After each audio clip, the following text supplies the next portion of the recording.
Sekali lagi jangan foto ya, Dek. Teman-teman sekalian yang saya muliakan, dan temanya hari ini adalah kekuatan doa. Wah, nih kekuatan doa. Mudah-mudahan Allah jadikan kita salah satu dari hamba-hamba yang selalu berdoa, yang dekat dengan doa, orang-orang yang doanya didengar Allah, dijabah Allah subhanahu wa ta'ala. Saudara sekalian, doa tidak pernah sekedar. Itu adalah semua yang kamu perlukan. Doa tidak pernah sekedar. Ia adalah semua yang kamu perlukan. Kenapa? Karena kita semua manusia dicipta Allah lemah. Kita semua manusia dicipta Allah subhanahu wa ta'ala tidak cukup memiliki kekuatan untuk bisa menghadapi problematika kita dalam kehidupan. Yang kecil diuji, yang besar diuji, yang tua diuji. Kita perlu kekuatan yang sangat besar dalam hari-hari kita ini, teman-teman sekalian. Keadaan tidak selalu mudah untuk kita jalani, betul? Ada saatnya sakit, ada saatnya sulit, ada saatnya sempit, ada saatnya kita dipuja, tapi ada saatnya kita juga dicaci. Ada saatnya kita berbuat kebaikan, namun ada saatnya pula hati kita tak tahan, tergoda, hingga kita terjerumus berbuat kesalahan dan dosa-dosa. Wajar, sebagai seorang manusia, Allah memang menciptakan kita lemah. Khuliqal insanu dha'ifa. Kata Allah dalam Al-Quran, manusia diciptakan dalam keadaan lemah. Ada saatnya kita mampu berjalan bahkan berlari. Namun sesekali dalam hidup kita Allah jadikan kita tersungkur, bahkan terkadang sampai jatuh ke tanah. Pada saat-saat seperti itu, ketika kamu lemah semacam itu, Allah subhanahu wa ta'ala menginginkanmu untuk kamu memakai senjata paling ampuh dalam menghadapi berbagai kesulitan-kesulitan hidup di dunia ini. Senjatanya namanya doa. Senjatanya namanya doa. Kamu perlu berdoa untuk saat susahmu, saat sakitmu, saat sedihmu. Ibu sekalian. Terus kalau kita lagi nggak susah, kalau kita lagi baik-baik aja, berarti nggak perlu doa, Ustazah? Perlu juga. Kenapa gitu? Karena kamu tak pernah tahu apa yang akan menjelang untukmu di depan. Dan karena juga, saudariku sekalian, sesudah kehidupan di atas muka bumi ini ada kehidupan yang jauh lebih berat yang akan kita jalani sesudah kematian kita, yaitu saat kita datang kepada Allah menuju negeri akhirat.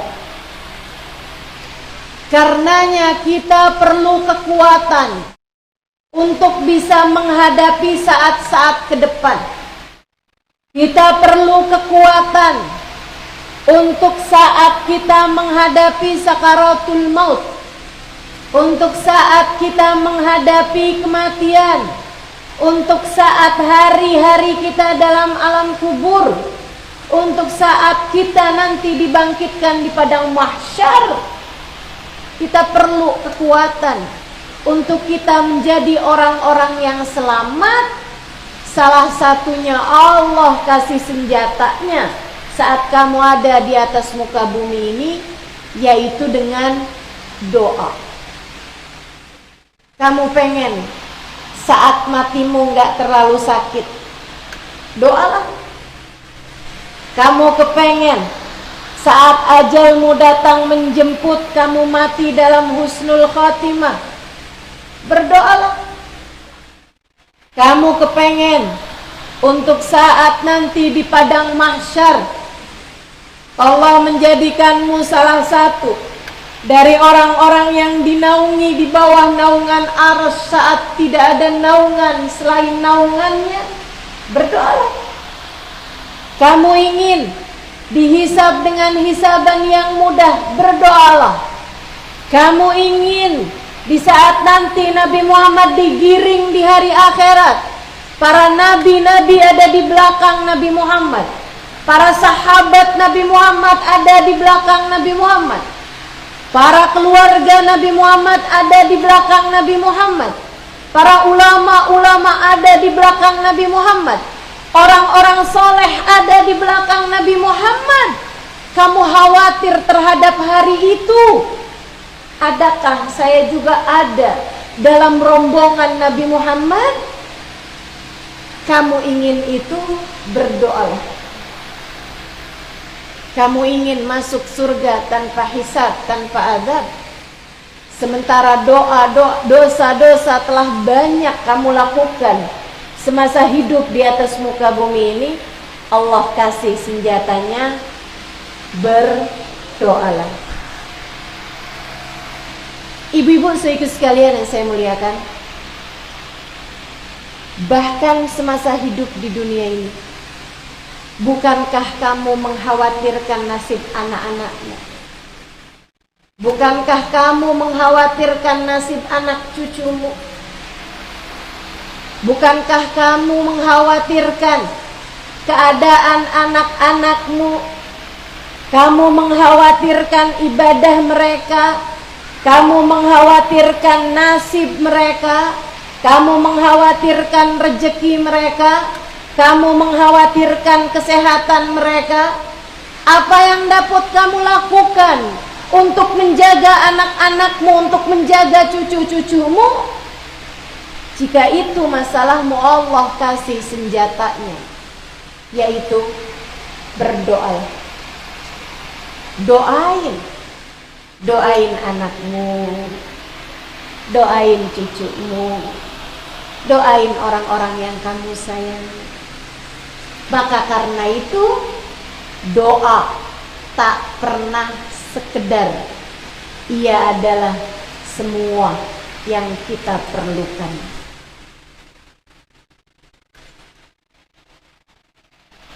Sahabat nanya sama Nabi, "Ya Rasulullah, Allahu ba'id hatta unadi am huwa garib hatta unaji?" Wahai Rasul, Allah itu jauh sehingga aku harus memanggilnya dalam doaku, ataukah Allah dekat sehingga aku cukup berbisik dengannya? Rasul, kalau saya doa, gimana cara saya kepada Allah? Saya harus, ya Allah, dengan suara keras saya memanggil, karena Allah jauh sehingga saya harus memanggilnya, ataukah Allah dekat sehingga saya cukup dengan berbisik padanya, ya Allah, ya Allah, ya Allah? Yang mana satu, wahai Rasulullah? Nabi Muhammad terdiam. Dan sebelum Nabi Muhammad menjawab, Allah Subhanahu wa ta'ala lah yang memberikan jawabannya. Turun firman Allah Subhanahu wa ta'ala, A'udzu billahi minasyaitonir rajim. Wa idza sa'alaka 'ibadi anni fa inni qarib Ujibu da'watad da'i idza da'ani falyastajibu li wal yu'minu bi la'allakum tarsyudun. Kata Allah, wa idza sa'alaka ibadi anni, apabila hamba-hambaku bertanya melaluimu wahai Nabi Muhammad. Makanya memang kalau doa tuh penting buat kita awali doa kita dengan sholawat. Karena Allah tuh bilang apabila orang bertanya kepadamu melaluimu wahai Nabi Muhammad tentang aku, apakah aku jauh ataukah aku dekat, fa inni qarib, katakan padanya sesungguhnya aku dekat. Sesungguhnya aku dekat. Alhamdulillah. Allah menciptakan miliaran manusia di atas muka bumi ini. Bu, Kak, Dek, Nak. Allah menciptakan miliaran manusia di atas muka bumi ini. Tidak semuanya diizinkan Allah untuk tahu siapa penciptanya. Miliaran manusia Allah Subhanahu wa taala ciptakan di atas muka bumi ini. Tidak semuanya Allah perkenalkan diri kepada mereka. Allah ciptakan miliaran manusia di atas muka bumi ini. Tidak semuanya diizinkan Allah untuk memanggil-manggil namanya. Kamu salah satu di antara mereka yang diizinkan Allah untuk tahu siapa Tuhannya. Kamu pilihan-pilihan Allah yang dari lahir aja kamu sudah diadzanin oleh ayahmu, disampaikan kepadamu Allahu Akbar, Allahu Akbar, hanya Allah yang maha besar. Asyhadu an la ilaha illallah, sesungguhnya tidak ada Tuhan, aku menyaksikan tidak ada Tuhan selain Allah. Wa asyhadu anna Muhammad Rasulullah, kamu sudah dikasih tahu siapa Rasulmu, siapa utusan Allah kepada kita sekalian, baginda kita Nabi besar Muhammad. Di antara miliaran manusia, tidak semuanya diizinkan Allah untuk memanggil dan meminta kepada pemilik alam semesta. Akan tetapi Allah mengizinkanmu, saudariku sekalian, memperbolehkanmu. Kamu hidup, kamu lemah, tapi tenang. Bersama denganmu ada aku, Zat yang maha kuat. Kamu hidup, aku jadikan kamu tak berdaya. Akan tetapi tenangkan hatimu. Jangan khawatir, jangan gundah, jangan gelisah. Sebab bersama denganmu ada aku, Allah, Zat yang maha perkasa, sumber segala kekuatan. Kamu hanya perlu melakukan satu hal. Panggillah aku, sebutlah namaku, aku akan memberikan padamu apapun yang kamu mau. Wa idza sa'alaka ibadi anni fa inni qarib. Apabila hambaku datang bertanya padamu wahai Nabi Muhammad tentang aku, sampaikan pada mereka sesungguhnya aku sangat dekat. Sesungguhnya aku, Allah, kata Allah, sangat dekat. Saudara sekalian, ini sih bikin gede hati saya sih. Ini bikin hati saya jadi luas gitu. Dalam keadaan apapun, Saya tak perlu merasa gelisah. Saya hanya perlu mengingatkan diri sendiri, tenang Halimah, Allah dekat. Tenang Halimah, Allah dekat. Takut dari apa? Kamu hidup di atas muka bumi ini, jika pemilik segalanya bersama denganmu. Khawatir dari apa, Bu? Kamu hidup di atas muka bumi ini, jika sang pemilik segala sesuatu bersama denganmu. Khawatir dari apa, Nak? Khawatir gak dapat rezeki? Gak perlu. Pemilik seluruh rezeki di atas muka bumi ini bersama denganmu. Tak perlu kamu merasa ketakutan. Tak perlu kamu merasa gelisah. Tak perlu kamu galau. Tak perlu khawatir terhadap apapun. Sebab pemilik alam semesta telah berkata kepada kita lewat lisan baginda Nabi besar Muhammad, fa inni qarib, sesungguhnya aku dekat denganmu.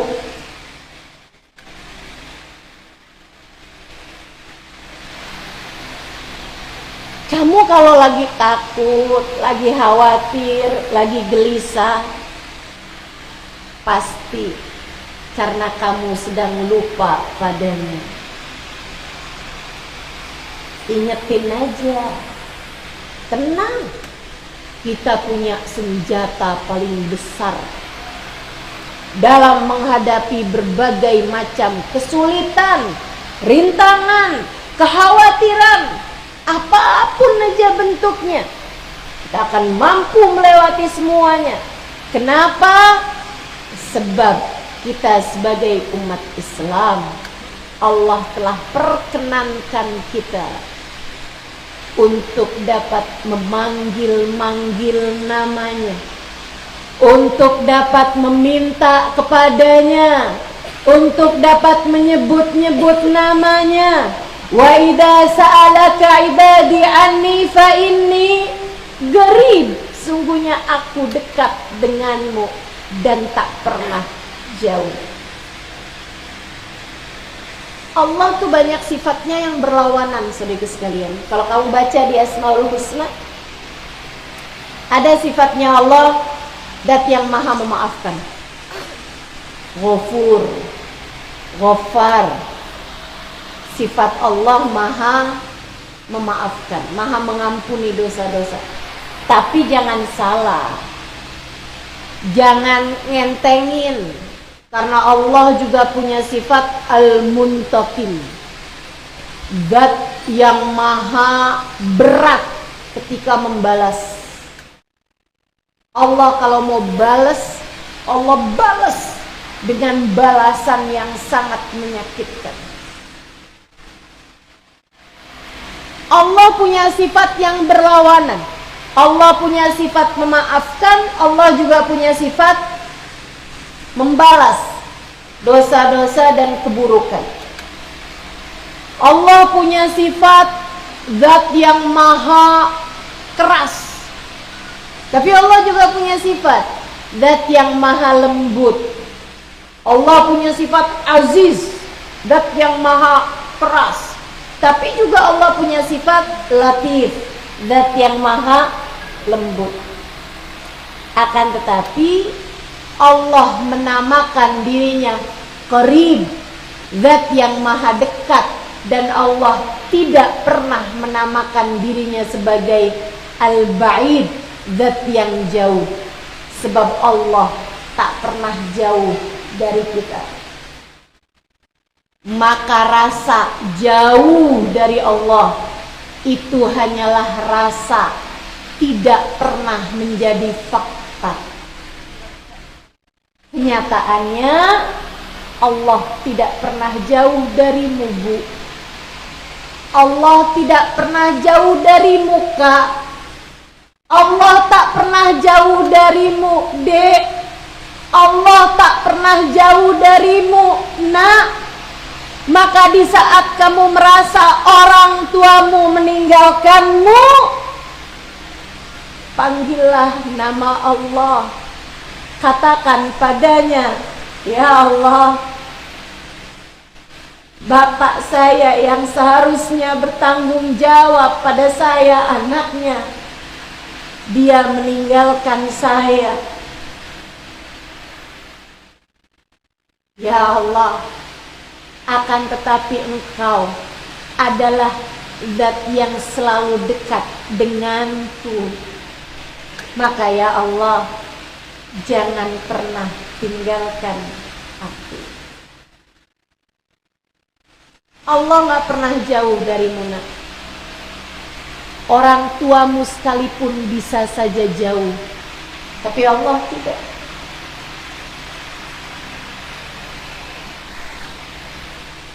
Para istri, bisa jadi suamimu meninggalkanmu. Bisa jadi suamimu jauh darimu. Tapi Allah tidak pernah jauh. Kalau suami jauh, itu bisa fakta, bisa rasa. Bisa saja kamu merasa sepertinya suami saya walaupun kami satu rumah, tapi dia jauh dari saya. Bukan begitu? Suami jauh, bisa kamu merasa jauh, bisa juga faktanya, kenyataannya suami memang jauh. Akan tetapi Allah, ketika kamu merasa saya jauh dari Allah, itu rasa, kamu merasa kamu jauh dari Allah. Faktanya, kenyataannya, Allah tak pernah jauh dari. A'udzu billahi minasyaitonir rajim. Wa nahnu aqrabu ilaihi min hablil warid. Wa nahnu aqrabu ilaihi min hablil warid. Dan aku Allah lebih dekat dengan seorang hamba daripada dia dengan urat nadinya sendiri.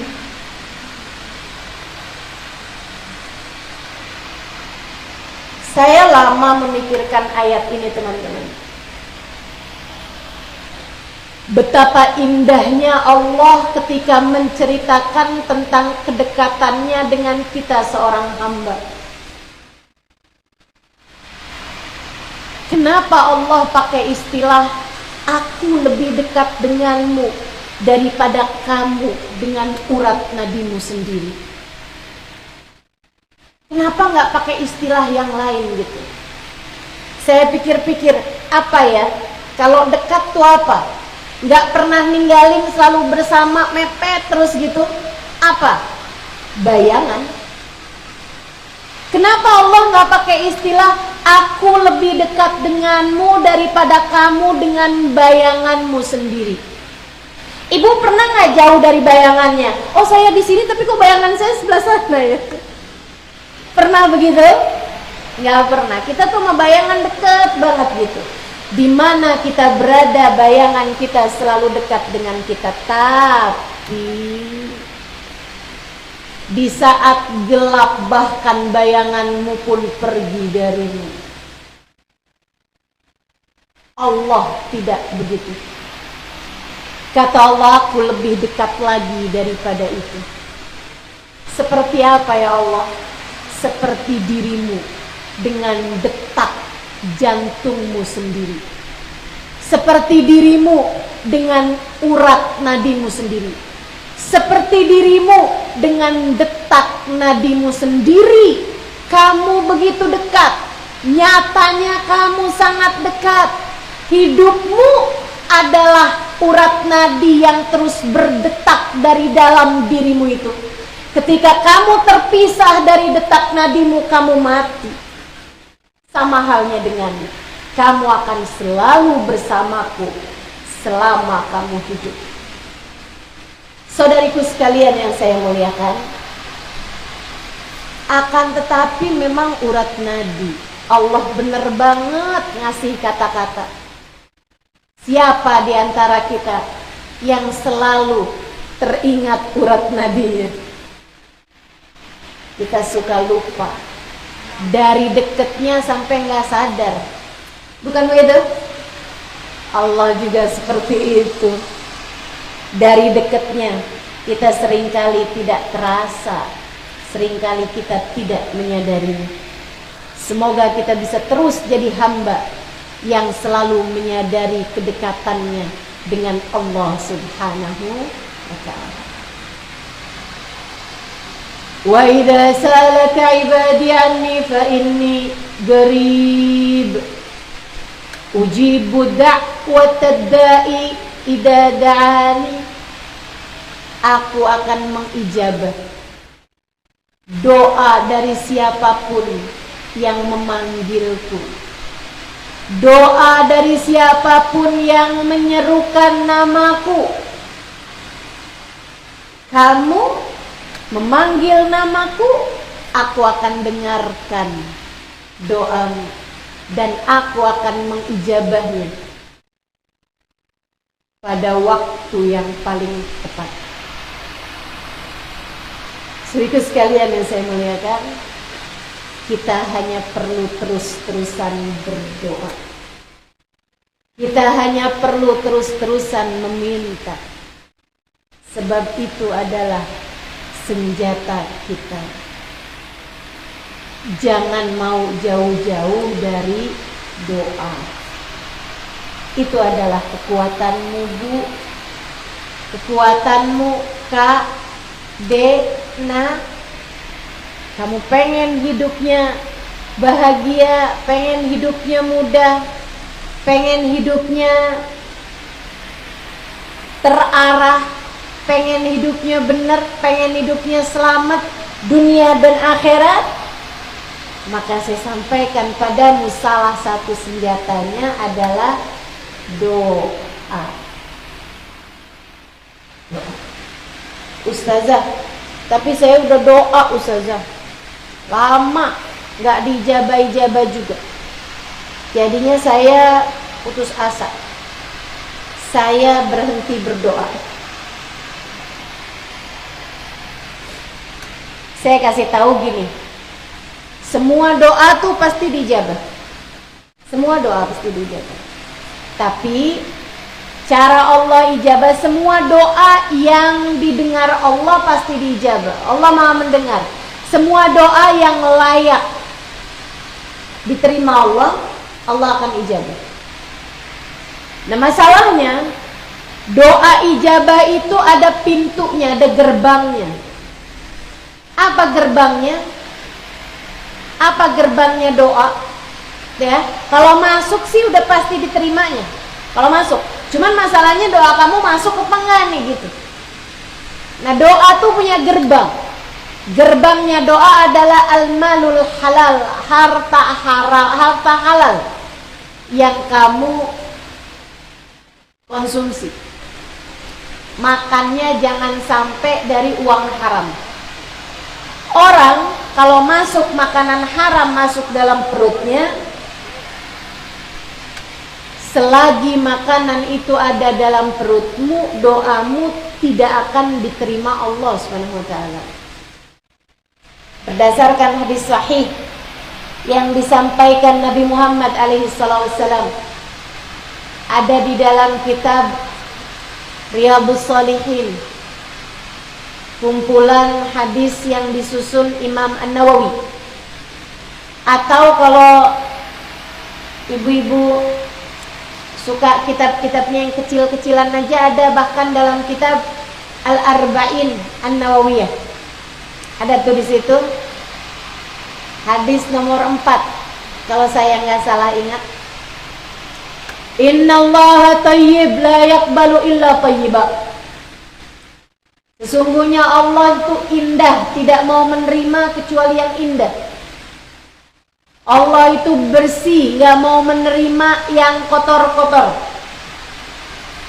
Allah indah, tidak mau menerima kecuali yang indah. Yang buruk, yang menjijikkan Allah gak mau terima. Apa tuh yang buruk, yang menjijikkan? Makanan haram masuk dalam perutmu, pakaian haram yang kamu kenakan. Apa maksudnya pakaian haram, makanan haram? Apakah maksudnya makan babi atau pakai sutra bagi kaum laki-laki? Itu iya. Akan tetapi lain daripada itu, yang dimaksudkan dari makanan haram atau pakaian haram adalah makanan atau pakaian yang buat belinya uangnya dihasilkan dari pekerjaan yang haram. Pekerjaan yang haram tuh kayak apa? Korupsi, nipu, nyuri, hasil dari menggandakan uang,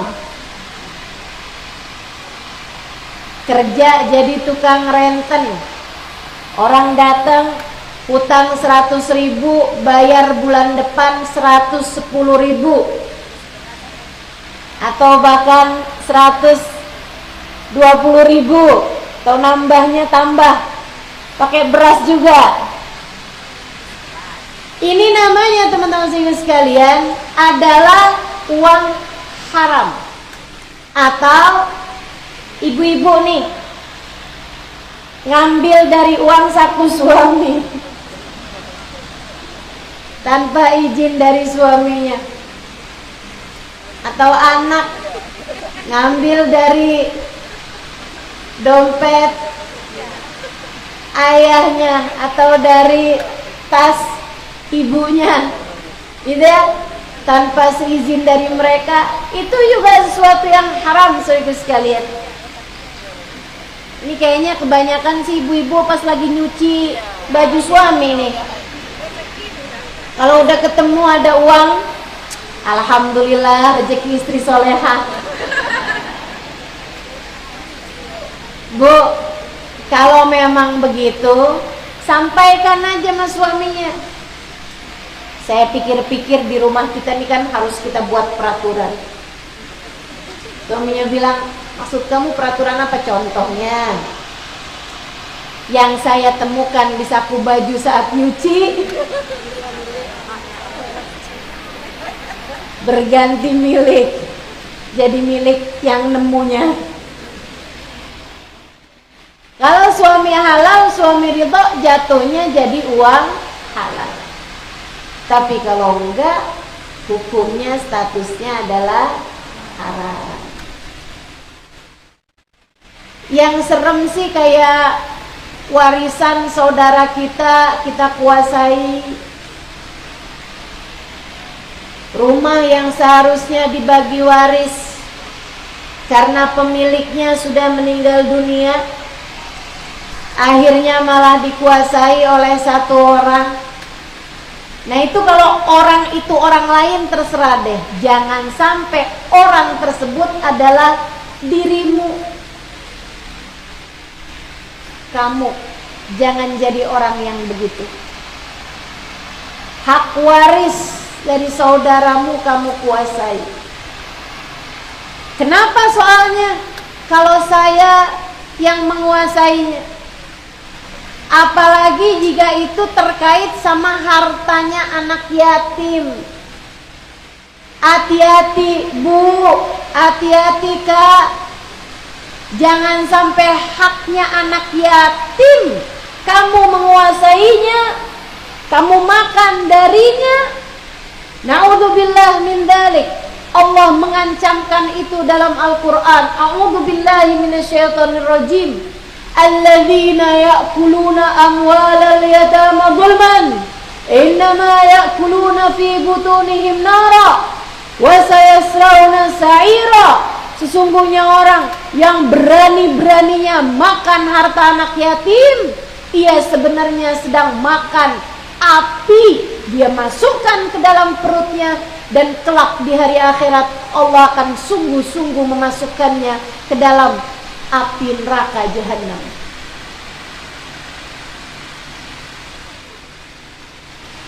serem.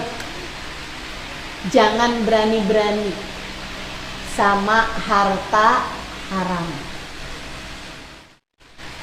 Ini berapa hari lagi nih akan masuk hari Asyura. Biasanya pada hari Asyura tuh banyak orang bikin santunan anak yatim. Bagus, bagus. Itu adalah suatu hal yang sangat dianjurkan dalam agama kita, terutama pada hari Asyura. Tapi hati-hati, buat ibu-ibu, teman-teman, kawan-kawan yang ngumpulin harta dengan bahasa santunan anak yatim, itu uangnya harus benar-benar 100% kamu peruntukkan buat anak yatim. Nggak boleh dibeliin nasi saat kamu lagi beredar pergi ke rumah orang-orang buat ngambilin uangnya tersebut. Kamu lapar, kamu belikan dengan uang itu makanan, atau kamu buat acara sebagian pakai uang tersebut yang jatuhnya tidak kepada anak-anak yatim. Artinya yang kamu makan tersebut adalah harta yang haram. Berhati-hatilah terhadap harta yang bukan hakmu. Bikin doamu tidak akan didengar oleh Allah. Nabi bahkan melanjutkan ucapannya dengan memisalkan, dengan memberi contoh. Rajul as'ad aghbar atau la safaru madda yadayhi ila sama wa qala ya rab ya rab. Kata Nabi, ada seseorang yang lusuh, dekil bajunya, lapar keadaannya, terlihat tidak bersih, tidak terawat. Yutilu safar, sudah panjang perjalanannya. Nabi menceritakan beberapa sebab mustajabnya doa. Doa dari orang musafir mustajab. Doa dari orang lapar, keadaannya susah, mustajab. Doa dari orang yang keadaannya kusut gitu, lebih mustajab. Sehingga sekalian, dia mengangkat tangannya, itu juga salah satu penyebab doa mustajab. Kita kalau doa sunnah buat angkat tangan. Innallaha astaha min abdin madda yadayhi ilallah an yarudduhu ma khaiba. Kata Nabi Muhammad, Allah SWT malu kalau melihat seorang hamba mengangkat tangannya meminta kepada Allah. Allah malu untuk mengembalikan tangan tersebut dalam keadaan sia-sia. Beberapa sebab mustajabnya doa doa diijabah disebutkan oleh Nabi Muhammad. Tapi kata Nabi Muhammad, mat'amuhu haram. Makanan yang dia makan tuh dia beli pakai uang haram. Malbasuhu haram. Pakaian yang dia kenakan itu belinya pakai uang haram. Wa huddiya bil haram. Konsumsinya, minumnya dan lain sebagainya pakai barang haram. Sepatunya, tasnya dia beli pakai uang haram. Fa anna yustajabalah, doanya tidak akan mungkin dijabah oleh Allah. Maka kalau kamu ingin hidupmu selamat, berhasil, sukses dunia akhirat, kamu dan seluruh keluargamu, kamu harus bersenjata dengan senjata besar, yaitu doa. Akan tetapi ingatlah, doa ada gerbangnya. Untuk bisa masuk dan diterima di dalamnya, gerbangnya doa adalah harta halal, adalah uang halal. Maka kalau ingin doamu mustajab, jangan pernah tertarik sama yang haram. Dengar Bu, diamalkan insya Allah. Bilang sama suaminya, gak apa-apa kok kita hidup sederhana, akan tetapi kita ingin hidup terus-terusan dalam keadaan yang berkah. maka jangan pernah berani-berani mencari yang haram-haram di luaran sana. Ibu ya, buat ibu-ibu yang kerja juga, mendingan dikit tapi halal bu, jatuhnya berkah. Cukup aja daripada banyak tapi haram. Ibu-ibu sekalian, sebab walaupun banyak, kalau haram nggak akan pernah cukup. Maka ibu lihat ada orang kaya, akan tetapi hidupnya nggak ada seneng-senengnya. Kenapa tuh? Karena hartanya bukan dari harta yang halal. Maka ibu mesti benar-benar minta sama Allah, ya Allah, jangan biarkan kami tenggelam. Jangan biarkan kami bersinggungan dengan harta yang haram, ya Allah. Jauhkan kami dari yang haram. Jauhkan kami dari yang haram. Jauhkan kami dari orang-orang yang punya harta haram, agar kami tidak ikut serta memakan atau menikmati sesuatu yang haram, menjadikan doa kami tidak akan Engkau dengar. Doa pasti diijabah selagi masuk dan diterima Allah. Nah, syarat untuk masuk dan diterima Allah itu harus melewati gerbang doa, yaitu harta yang halal. Kalau doamu itu sudah lewat, tidak ada yang haram yang ada dalam dirimu, makananmu halal, minummu halal, kemudian kamu beli baju pakai uang halal, kamu dapat barang-barang dari cara yang halal. So itu sekalian yang saya muliakan. Nah, yang halal-halal ini bu, kamu pakai buat ibadah, kamu pakai buat doa, kamu tinggal di rumah yang halal, bukan merupakan rumah sengketa, bukan rumah yang seharusnya dibagi tapi kamu menguasainya, gitu ya. Itu kalau semuanya udah halal, doamu pasti diijabah Allah, pasti diijabah Allah. Tapi cara Allah mengijabah tidak selalu sama. Nih saya akan sampaikan. Satu, doa yang diijabah dengan segera. Itu ada. Kamu minta, kemudian Allah ijabah doa tersebut dengan segera. Ya, ya Allah, sehatkan anak saya. Subhanallah, gak lama kemudian anakmu sehat. Doa diijabah dengan segera. Ada adik-adik nih hadir di majelis, kemudian dia doa, ya Allah, saya pengen dong cepet-cepet bertemu dengan imam dalam rumah tangga. Pertemukan segera saya dengan jodoh, ya Allah. Doa nih. Tahu-taunya besoknya bapaknya bilang, nak, kemarin ada yang datang ke rumah kita. Siapa, Pak? Pak Lurah.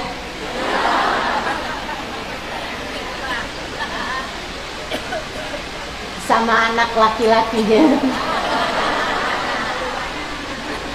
Bukan Pak Lurahnya, bukan. Saya nggak tega membayangkanmu dimarahin Bu Lurah. Anaknya Pak Lurah ya. Dia melamar Muna.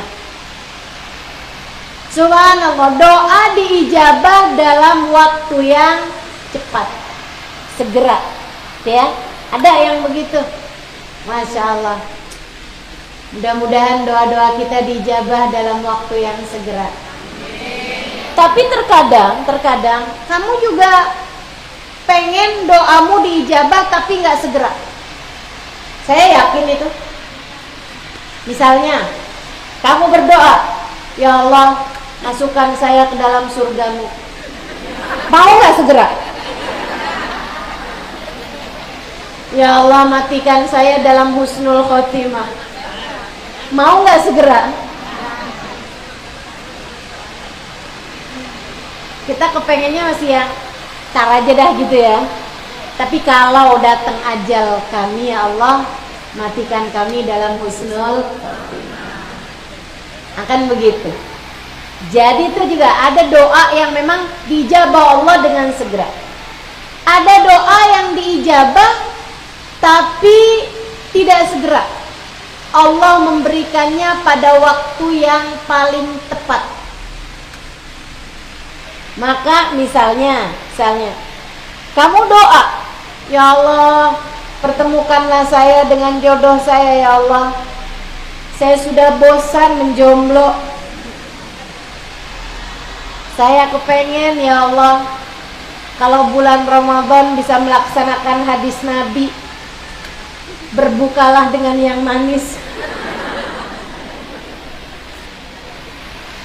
Tapi ternyata datang sebulan, 2 bulan, bahkan setahun, 2 tahun, doamu belum juga diijabah. Tenang, Dek, Allah akan mengijabahnya pada waktu yang paling tepat. Kenapa gitu? Bisa jadi gini nih, saat kamu berdoa minta jodoh yang soleh, kan doa jangan asal doa. Kamu kan doanya, ya Allah, temukan saya dengan jodoh yang soleh. Nah, sementara waktu itu jodohmu yang sudah dipersiapkan oleh Allah belum soleh. Sehingga ketika kamu berdoa, Allah kemudian memberi hidayah kepada calon jodohmu tersebut, sehingga dia pun mulai berubah menjadi orang soleh. Nah, orang soleh kan gak langsung soleh. Taubat sekarang terus langsung jadi soleh. Soleh itu karakter, saudara sekalian. Karakter itu dibangun sesudah kebiasaan. Dan mengubah kebiasaan sekurangnya perlu waktu 40 hari lamanya. Artinya kan dari kamu berdoa, Allah kemudian memberikan hidayah, kemudian dia pun berubah hatinya, kemudian dia pun istilahnya hijrah, gitu ya. Kemudian dia pun bertaubat dari dosa-dosa, dia hijrah, menghijrahkan dirinya dari keburukan kepada kebaikan-kebaikan. Kemudian dia membiasakan diri kepada kebaikan-kebaikan tersebut, berjumpa denganmu bisa jadi 2 tahun kemudian sesudah dia benar-benar menjadi orang soleh. Gitu. Tapi bagus. Daripada saat kamu berdoa, ya Allah, pertemukan saya dengan jodoh saya, ya Allah. Belum soleh juga gak apa-apa, ya Allah. Nanti kamu ketemu sama laki-laki yang belum soleh, belum tentu kamu kuat untuk menjadi istrinya. Bisa jadi kamu gak tahan menghadapi laki-laki yang tidak soleh ini. Bisa jadi juga kamunya tahan, tapi kamu berubah menjadi perempuan yang tidak soleh. Karenanya Allah mengijabah pada waktu yang paling tepat. Gak usah khawatir itu. Teruslah berdoa. Teruslah berdoa. Enak. Kalau udah Allah yang ngasih pada waktunya tuh semuanya enak. Tapi kalau enggak Allah yang ngasih pada waktu yang tepat, ibarat buah-buah karbitan. Buah karbitan rasanya enak? Enggak pernah enak, teman-teman. Jadi biarkan Allah subhanahu wa ta'ala mengijabah pada waktu yang tepat. Kalau doa jangan suka maksa.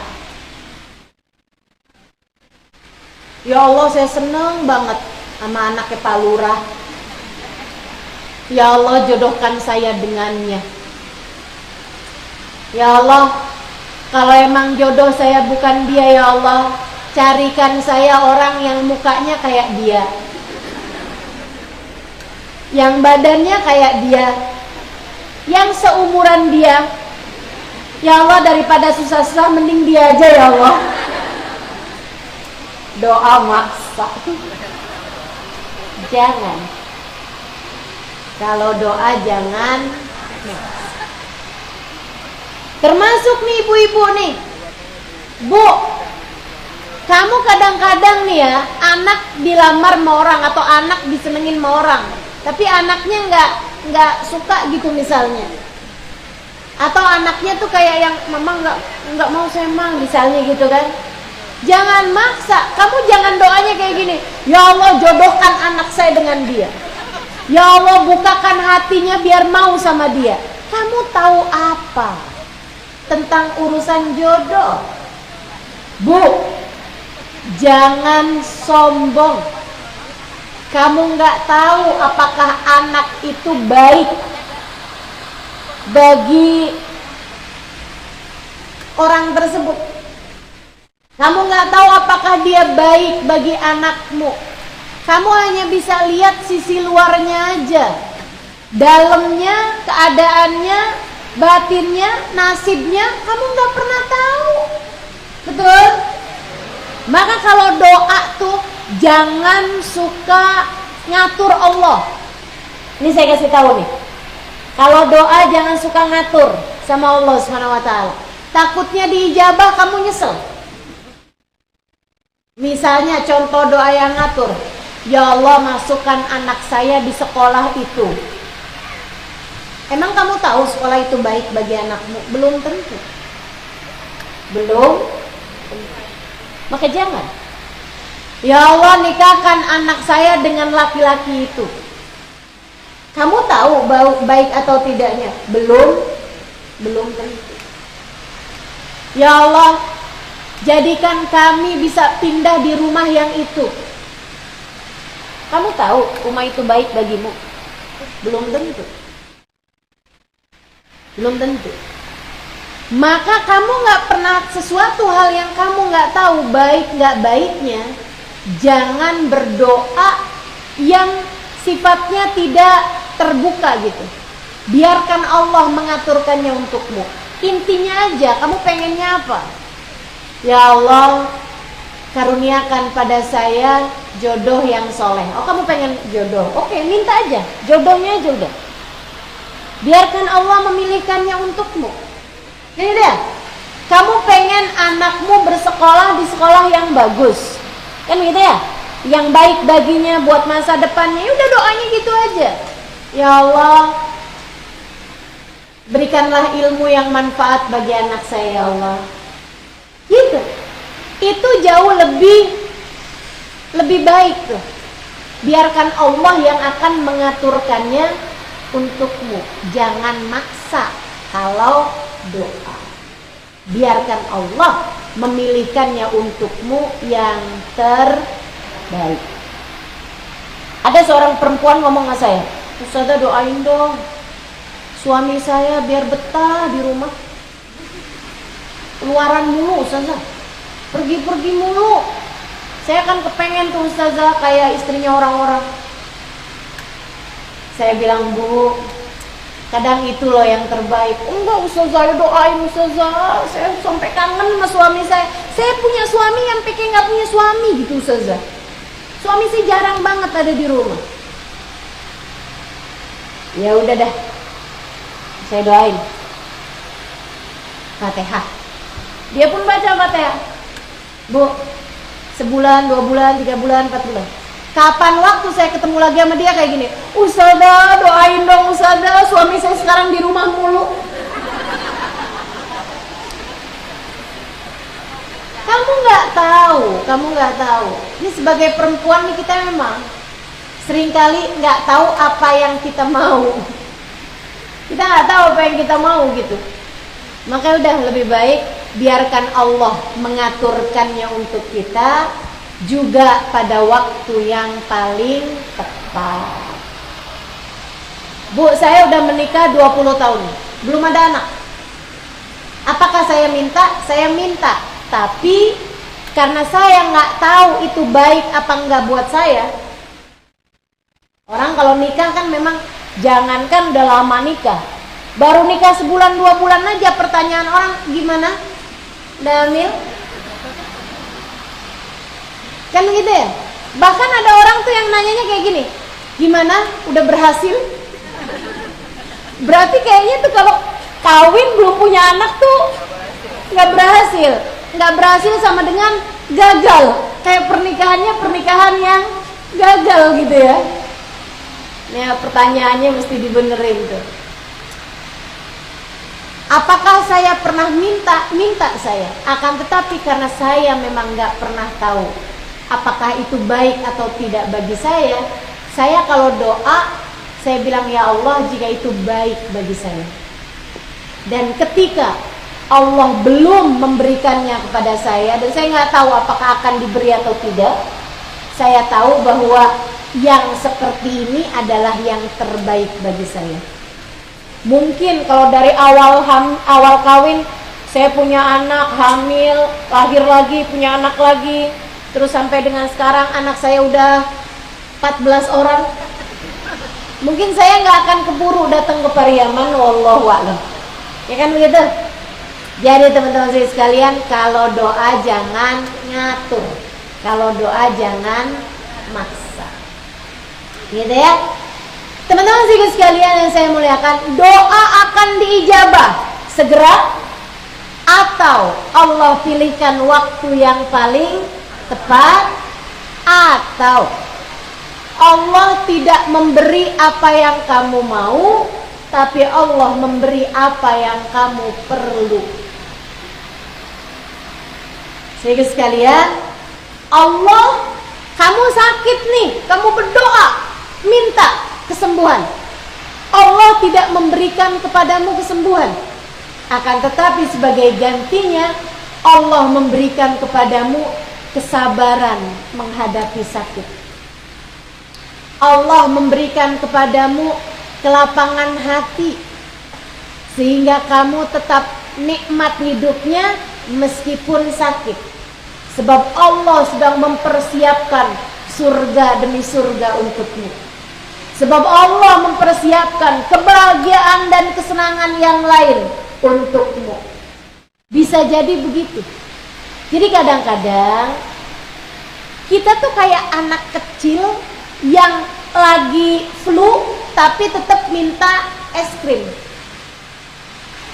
Sehingga sebagai orang tua ketika kamu minta es krim padahal kamu sedang flu, kamu nggak dikasih es krim, kamu dikasih yang lain yang juga enak tapi tidak berbahaya bagi dirimu. Gitu saudara sekalian, Allah tuh kayak gitu. Allah tidak selalu memberi apa yang kamu mau, akan tetapi Allah akan memberi apa yang kamu perlu. Karenanya berdoalah, tetaplah berdoa, gitu kan? Ada hal lain lagi nih yang saya perlu sampaikan mengenai doa. Ibu kalau doa,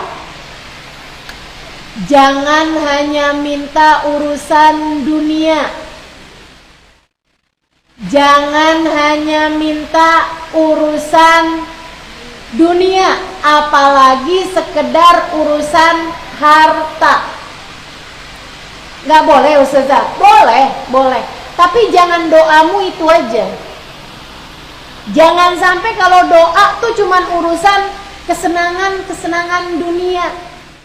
Takutnya nyesel kalau di hari akhirat ternyata kamu jadinya nggak punya apa-apa. Allah sindir orang-orang yang kalau doa mintanya urusan dunia aja. Kata Allah dalam Al-Quran, wa minhum man qala rabbana atina fid dunya falaysa fil akhirati min khalaq wa minhum man qala rabbana atina fid dunya hasanah wa fil akhirati hasanah wa qina adzabannar ulaika lahum nasibun mimma kasabu wallahu sari'ul hisab. Kata Allah, di antara hamba-hambaku tuh ada tuh orang-orang. Mudah-mudahan gak ada yang di sini nih yang disindir sama Allah. Mudah-mudahan gak ada yang hadir di sini nih yang disindir-sindir sama Allah. Allah bilang ada tuh hamba-hambaku yang kalau doa mintanya ya Allah kasih buat saya dunia saya Allah. Mintanya dunia mulu. Ya Allah, kasih saya ya Allah rezeki yang bagus, kasih saya ya Allah suami yang baik, kasih saya ya Allah suami yang kaya, suami yang ganteng.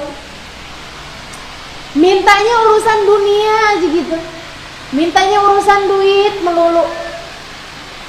Giliran udah nikah juga gitu, ya Allah suamiku ya Allah jangan jadikan dia berpindah hati kepada perempuan yang lain, jadikan cintanya hanya tertuju kepadaku, butakan matanya dari melihat perempuan yang lain. Ya Allah, suami saya ya Allah biar pekerjaannya bagus, saya juga ya Allah biar pekerjaan saya bagus, harta saya banyak, rumah kami besar. Ya Allah, saya minta rumah, saya minta mobil, saya minta. Yang diminta sesuatu yang sifatnya duniawi. Seperti apa sih Ustazah duniawi itu? Yang kalau kamu masuk dalam alam kubur gak akan kamu bawa. Sesuatu yang begitu kamu masuk dalam alam kubur tidak akan kamu bawa. Jabatan duniawi apa bukan? Duniawi. Di dalam alam kubur kamu gak akan dipanggil sesuai dengan jabatannya. Presiden sekalipun, malaikat mungkar nakir gak akan nanya, selamat datang Pak Presiden di kuburan. Gak akan begitu. Profesor, doktor, ustadz, ustazah, jabatan-jabatan dunia, ketika masuk dalam alam kubur gak ada ceritanya. Malaikat mungkar, Pak dokter, Bu dokter, saya mau nanya nih, sakit tulang, misalnya, nggak mungkin. Sesuatu yang tidak akan kamu bawa masuk dalam alam kubur namanya sesuatu yang dunia. Yang dunia ini jangan melulu kamu minta dunia melulu, saudara sekalian. Kita harus minta urusan-urusan akhirat.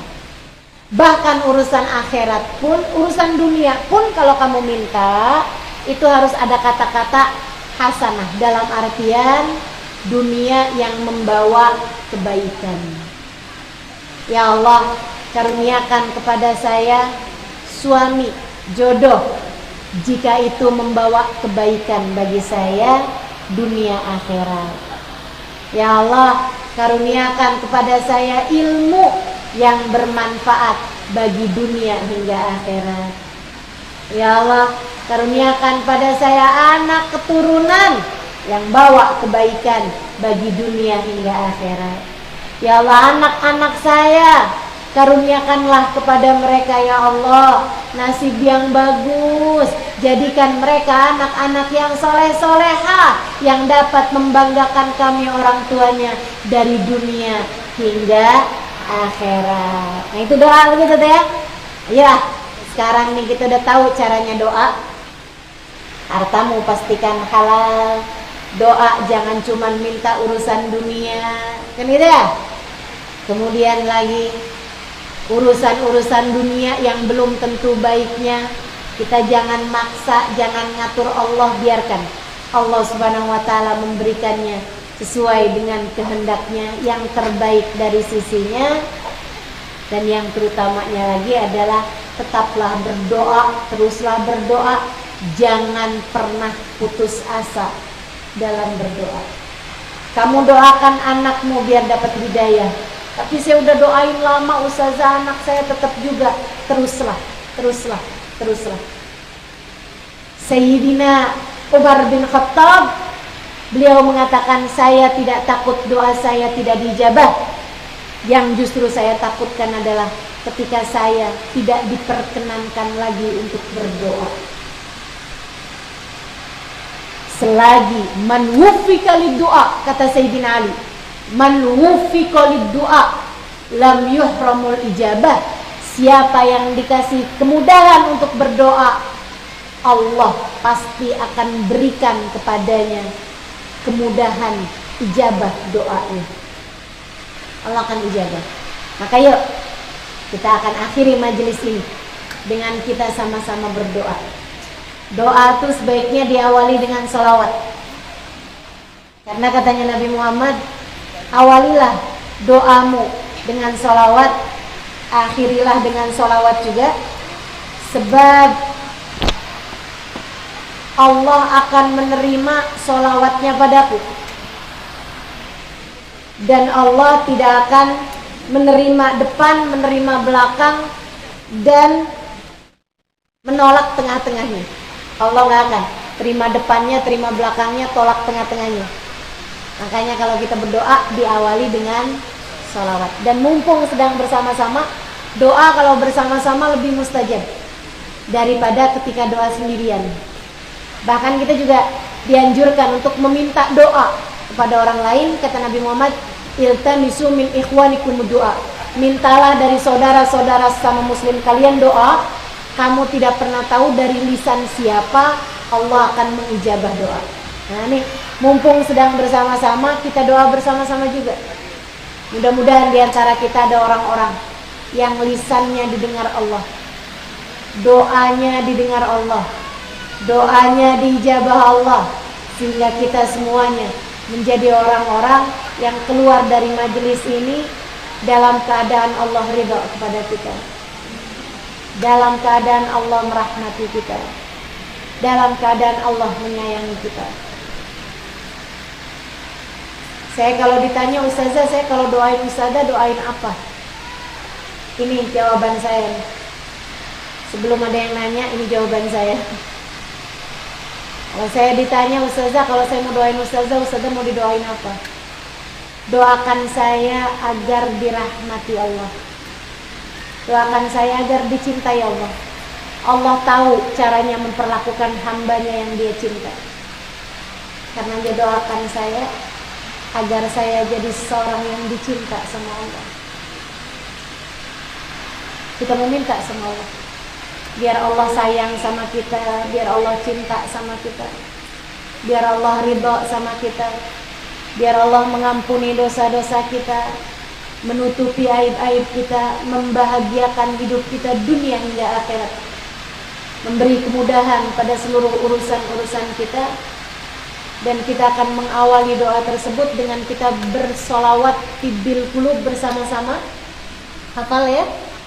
Hafal insyaallah. 3 kali kita akan bersolawat dengan solawat tersebut. Mudah-mudahan dengannya Allah merahmati kita semua. Dengan berkatnya Nabi Muhammad, Allah mengijabah seluruh doa-doa kita insyaallah. Kita baca bersama-sama. Allahumma salli ala sayyidina Muhammadin tibbil qulubi wa dawaiha wa afiyati abdani wa shifaiha wa nuril absari wa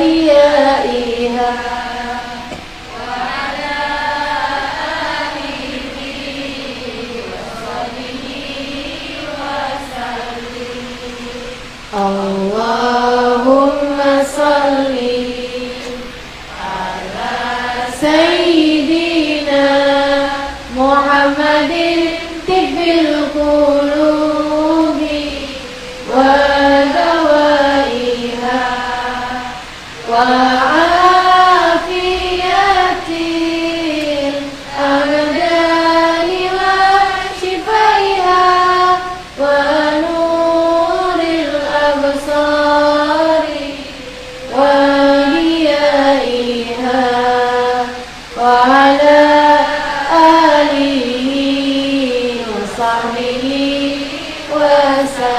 sekali lagi. Allahumma salli ala sayyidina Muhammadin tibbil qulubi wa dawaiha wa afiyatil abdani wa shifaiha wa nuril absari wa diyaiha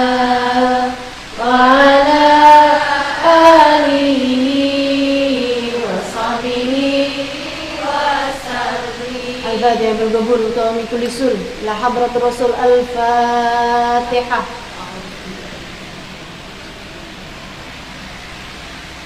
الرحمن الرحيم مالك يوم الدين إياك نعبد وإياك نستعين اهدنا الصراط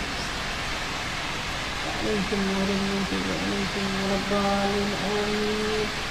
الفاتحة بنية أن الله يقضي لنا جميع الحاجات. Silakan sebutkan hajat masing-masing.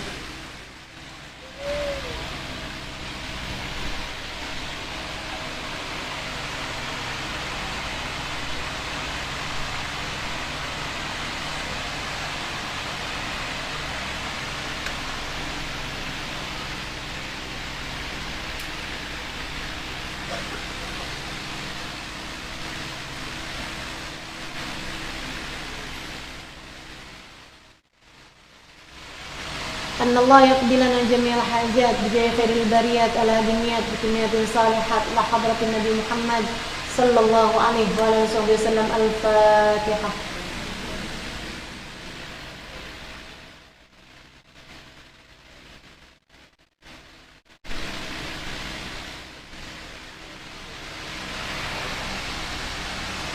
اللهم بحق الفاتحة وبحق الصلاة على النبي صلى الله عليه وسلم تفتح لنا أبواب الخير تعاملنا معاملة أهل الخير تكفينا من جميع الفتن والمهن بالصبر إنك ولي كل خير متفضل بكل خير برحمتك يا أرحم الراحمين. اللهم إنا نسألك زيادة في الدين وبركة في الأمر وصحة في الجسد وسعة في الرزق وتوبة قبل الموت وشهادة عند الموت ومغفرة بعد الموت وعفوا عند الحساب وأمانا من العذاب ونصيبا من الجنة وارزقنا النظر إلى وجهك الكريم. اللهم عافنا من بلائك وأوزعنا شكر نعمائك وأذقنا برد عفوك وحلاوة مناجاتك. اللهم إنا نسألك من الأقول أوفارها من الأذهان أصفاها ومن الأعمال أزكاها ومن الأخلاق أطيبها ومن الأرزاق أزلها ومن العافية أكملها من الدنيا خيرها ومن الآخرة نعيمها بحق سيدنا محمد صلى الله عليه وسلم. اللهم لا تدع في مجلسنا هذا ذنبا إلا غفرته ولا عيبا إلا سترته ولا دينا إلا قضيته ولا مريضا إلا شفيته ولا حاجة من حوائج الدنيا والآخرة إلا يسرتها وقضيتها برحمتك يا أرحم الراحمين. Ya Allah, pandanglah semua yang hadir di majelis ini dengan pandangan kasih sayang. Lihatlah semuanya ya Allah. Lihatlah semuanya ya Allah. Yang hatinya lemah, kuatkanlah ya Allah. Yang banyak dosa-dosanya, ampunilah ya Allah. Aib-aib kami semua tutupilah ya Allah. Bimbinglah kami menuju jalan-Mu ya Allah. Pandanglah kami dengan kasih sayang-Mu ya Allah. Jangan biarkan kami tenggelam dalam dosa-dosa ya Allah. Jangan biarkan hati kami terpenuhi dengan cinta terhadap dunia ya Allah. Bimbinglah kami, anak-anak kami, keluarga kami, orang-orang yang kami sayangi untuk selalu menempuh jalan takwa, jalan yang mendekatkan kami kepadamu ya Allah. Dekatkan kami padamu ya Allah. Kami tahu Engkau selalu dekat dengan kami, akan tetapi kami yang selalu melupakanmu ya Allah. Karenanya kami mohon padamu ya Allah, jangan biarkan kami menjauh darimu ya Allah. Jangan biarkan kami lupa kepadamu ya Allah. Jangan biarkan hati kami kemana-mana. Tarik kami kembali kepadamu ya Allah. Ya Allah, ya Allah. Rasakan kepada kami damainya cintamu ya Allah. Rasakan kepada kami sejuknya ampunanmu ya Allah. Rasakan kepada kami hangatnya rahmatmu ya Allah. Jangan biarkan kami sendirian menghadapi kehidupan di atas muka bumi ini ya Allah. Dan jangan pernah tinggalkan kami ya Allah. Allahumma ya Allah, lihatlah semua yang hadir di majelis ini ya Allah. Kelemahan kami kuatkanlah ya Allah.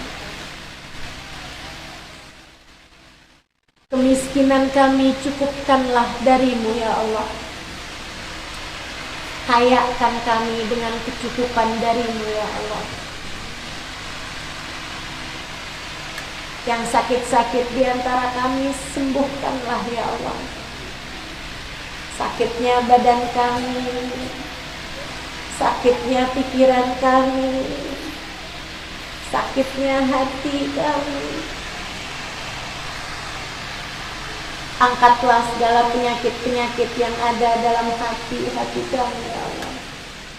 Angkatlah kesombongan, angkatlah iri dengki. Jadikanlah kami berakhlak yang mulia ya Allah. Yang jadi istri di antara kami, jadikanlah ia istri yang solehah bagi suaminya. Yang jadi ibu di antara kami, mampukan ia menjadi ibu yang baik bagi anak-anaknya. Yang masih pada punya orang tua di antara kami,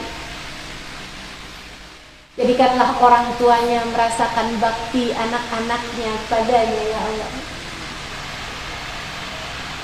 Kami semua yang hadir di majelis ini ya Allah, jadikan kami anak yang dapat berbakti pada kedua orang tua kami.